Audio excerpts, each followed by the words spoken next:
Hello everyone, I am back again with another plant video, and today we'll be covering the pink plants and pots in my collection. But before I get started, I wanted to thank you all so much for your support since I started my channel. I recently passed the 1000 subscriber mark, and I'm so grateful for all the messages you've sent me on Instagram and the comments on my YouTube videos. It means so much to me to have achieved this milestone. As someone who's never been in front of the camera and still finds it unnatural staring straight into the lens, I'm really appreciative that you have taken time out of your busy schedule to subscribe to my channel and follow my creative journey. For those of you who are new to my channel, I hope you would enjoy the content enough to subscribe, and feel free to say hi in the comment section below, as I do enjoy connecting with all of you and read your messages as well. So today's topic brings me back to my first ever video on YouTube, which I'll link down below, sharing how I style my plants in white. Since doing that video, I've received quite a few requests on other colors, and one of the popular ones is pink. So I thought I'll do a combination of pink plants and pink pots in my collection.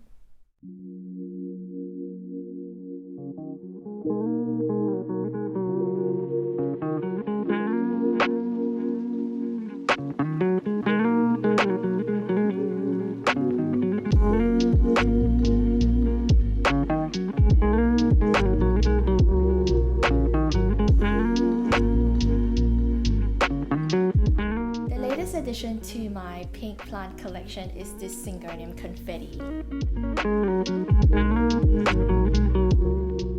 I absolutely love the subtlety of peachy pink on these leaves. Just the regular splotches of color, like dipping a brush into paint and flicking it all over. I was really happy to tick this off my plant wish list, as it's quite rare and difficult to find in nurseries here. So if you'd like to check out the video of us finding this plant, I'll leave it down in my description below. One of the more popular pink plants to have is the Stromati Tria star. Mine has grown quite a bit from when I first got her. I'll try to insert a photo if I have one of how stocky it was before. The beautiful underside just has this striking magenta pink on it, and you can also see the pink showing through on the top. I have seen some variations where it is more on the green and beigey side, but you can definitely find ones that have more pink on the leaves. Mine has unfortunately been damaged by spider mites, as you can see, so I've got to keep a close eye on her. And the pot that I have her in wasn't purchased to match this plant. It was just something that I had lying around, and if you can see, it's just got some speckles of peach and black, a little bit like a terrazzo print, but not quite. I do like it balancing out the color because it's kind of picking up some of the natural neutral pink tones to go with this pot.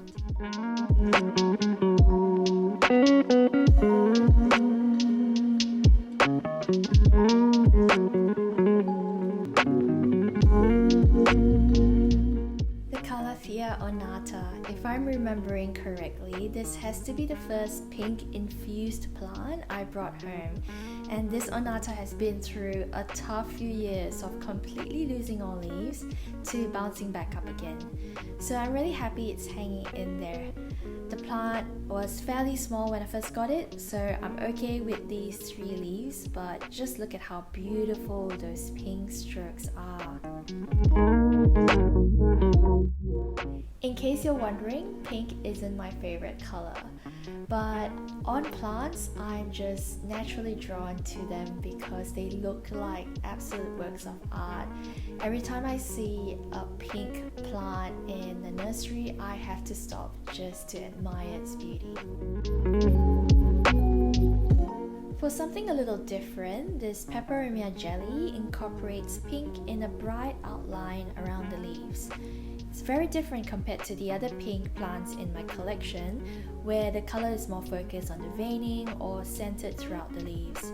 This Peperomia, on the other hand, has a light touch of pink towards the outer edges.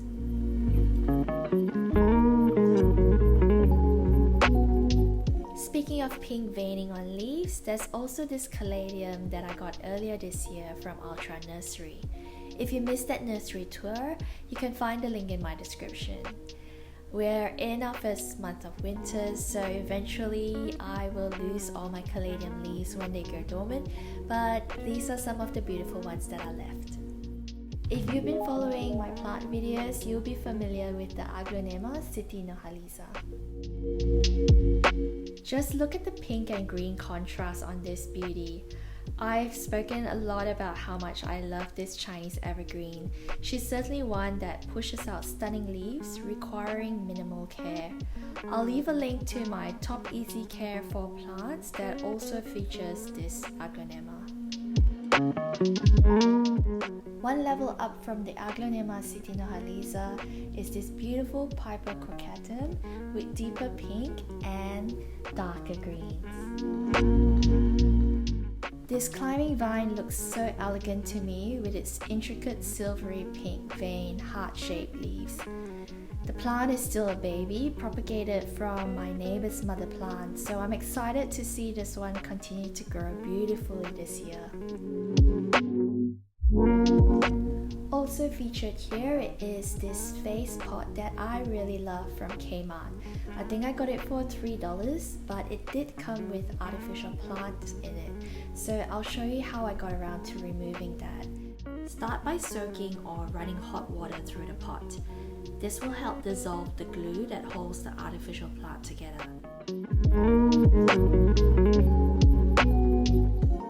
As you can see, the pebbles are slowly coming apart to reveal styrofoam underneath, which is easily removable. There are so many vase pots available in the market these days, and a lot of them are fun and quirky, but I like how minimalistic and abstract this one looks.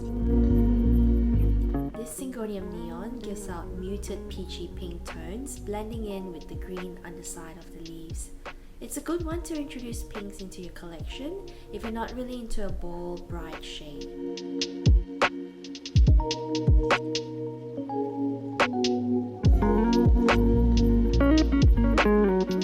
Some of my pink plants have been moved outdoors as they thrive better in that environment, so let's step out and have a look. Here's my Tradescantia tricolor that was a slow grower indoors, but loving life a lot more now that it's outside. I love the pink and green on these leaves.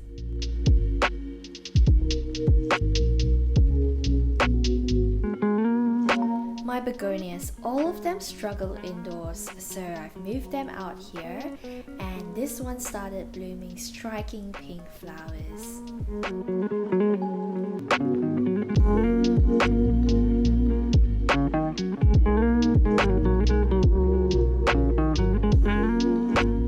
Begonia Edinburgh also struggled indoors, so I cut all the leaves down, and now it's producing prettier leaves in this silvery pink hue. The little ones are so cute.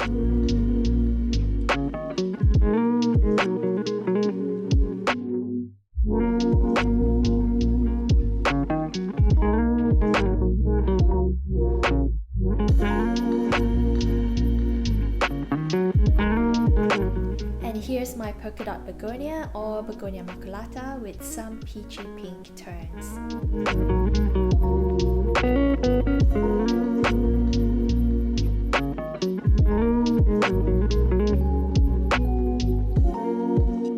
Now with the pink pots, it's not necessary to match them with pink plants as they grow naturally with green anyway, as with the case of this neon pothos.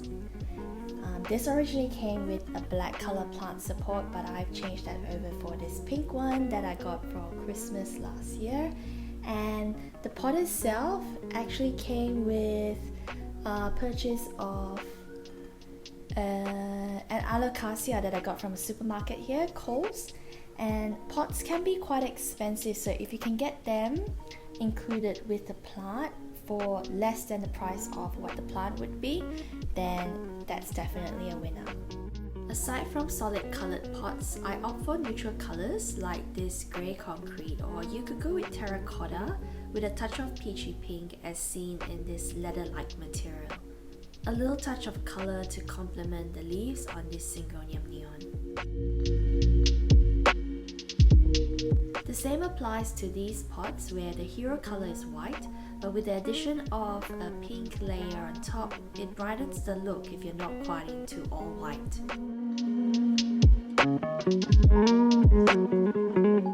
I like the design of this pot with feet so much.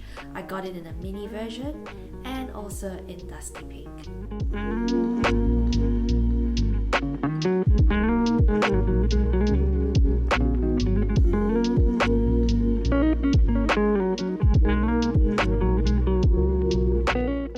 I reckon we've all got at least one IKEA pot at home, and it's hard to choose a favorite.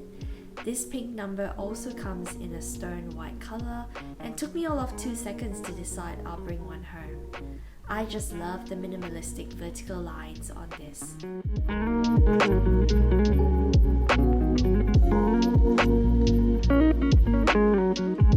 Always reuse when possible. I've kept a few nice pots received from floral arrangements in the past, and one of them was in pink. While the glossy finish isn't quite my thing, it's worked as a point of difference to the other pink pots I have on display.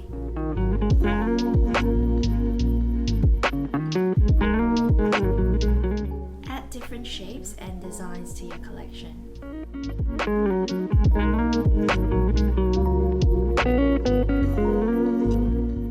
I hope you all enjoyed seeing my small collection of pink plants and pots, and that you got some inspiration on how to style your place.